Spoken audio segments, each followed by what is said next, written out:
penyebab terjadinya asam lambung yang menaik bukan karena puasa.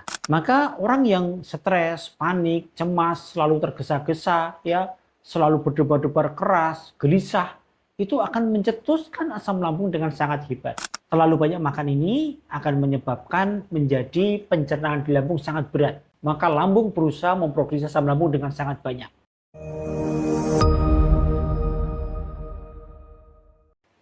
Baik, pertanyaan selanjutnya dari Saudari Dewi. Dokter, apakah yang punya asam lambung seperti saya tidak diperbolehkan puasa? Apakah berbahaya jika untuk puasa? Ini pertanyaan yang sangat banyak ditanyakan dan memang wajar gitu ya. Karena salah satu ketakutan orang-orang yang punya asam lambung adalah ketika Ramadan datang misalnya, maka mereka khawatir puasa akan mencetuskan asam lambungnya gitu. Maka saya akan menjawab dari beberapa kaidah gitu ya. Yang pertama, kita harus yakini bahwa penyebab terjadinya asam lambung yang menaik bukan karena puasa. Ini harus dicatat betul gitu. Karena kalau karena puasa, tentu Rasulullah SAW dan para sahabatnya dan para tabi'in akan banyak yang asam lambung semua karena mereka sangat rajin puasa gitu. Dan terbukti tidak ada satupun riwayat yang mengatakan bahwa Rasulullah SAW menderita asam lambung yang naik, sering nyeri perut, tidak ada. Maka dan kedokteran pun juga menyatakan itu, bahwa puasa tidak menyebabkan peningkatan asam lambung, gitu ya. Tetapi asam lambung itu disebabkan karena apa? Yang pertama karena psikis.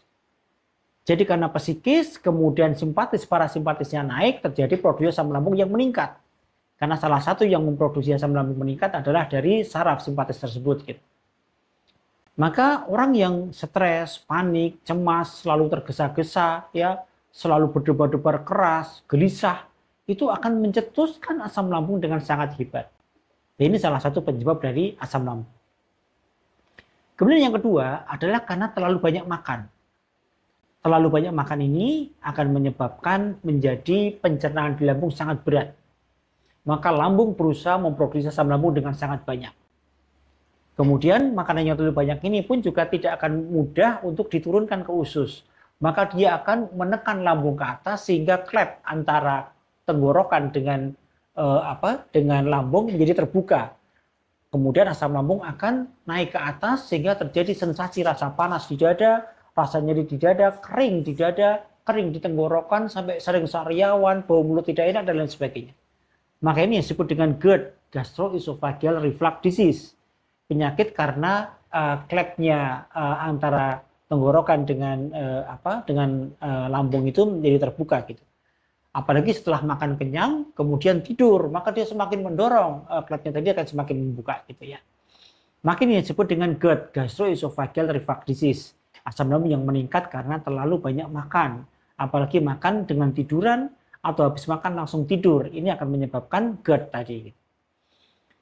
Kemudian asam lambung juga akan meningkat karena beberapa penyakit tertentu, ya. Misalnya karena ada yang radang pada lambung, ya, ada luka pada lambung, mungkin karena terlalu banyak makan obat-obatan yang merusak lambung misalnya, ada faktor-faktor makanan yang menyebabkan kerusakan lambung misalnya, maka ini pun menyebabkan produksi asam lambung akan meningkat. Sehingga kalau belum terjadi peningkatan asam lambung yang tinggi, maka puasa sesungguhnya malah akan memperbaiki lambung, memperbaiki kerja lambung sehingga menjadi sehat lambungnya. Ya, itu yang paling penting. Tetapi kalau sudah terjadi penyakit MAH ataupun gastritis, sering kumat, nyeri, perih, sebah, kembung misalnya, kemudian bagaimana dengan puasa? Maka ini perlu dicoba. Karena responnya akan berbeda-beda antara satu orang dan orang yang lain. Ada orang yang dengan puasa malah menjadi sembuh asam lambungnya, menjadi baik perutnya. Ada beberapa orang yang seperti itu. Tapi ada juga orang-orang yang dengan puasa semakin perih lambungnya. Maka ini pun tidak boleh dipaksakan gitu.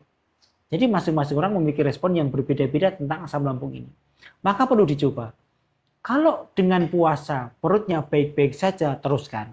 Tapi kalau dengan puasa perutnya tambah sakit, tambah menggerus-gerus, tambah malah jadi keluar darah, maka jangan dipaksakan. Karena ada rukhsah dari Allah Subhanahu wa taala buat orang yang sakit, maka tidak diwajibkan puasa Ramadan, apalagi puasa-puasa sunnah gitu kan. Maka yang paling penting itu, ya. ikuti petunjuk dari dokter yang menangani. Kalau memang diperbolehkan puasa, puasa. Tapi kalau tidak, ya jangan. Karena beberapa kasus yang sudah terjadi ulkus misalnya, dengan puasa akan semakin parah, ya jangan puasa gitu ya. Jadi tidak perlu terlalu dipaksakan sekali, karena semuanya ada rukhsah, semuanya ada pengganti kan. Ketika tidak puasa, maka kalau kuat maka mengqadha puasa, kalau tidak kuat lagi dan tidak diharapkan sembuh maka membayar fidyah misalnya dan lain sebagainya.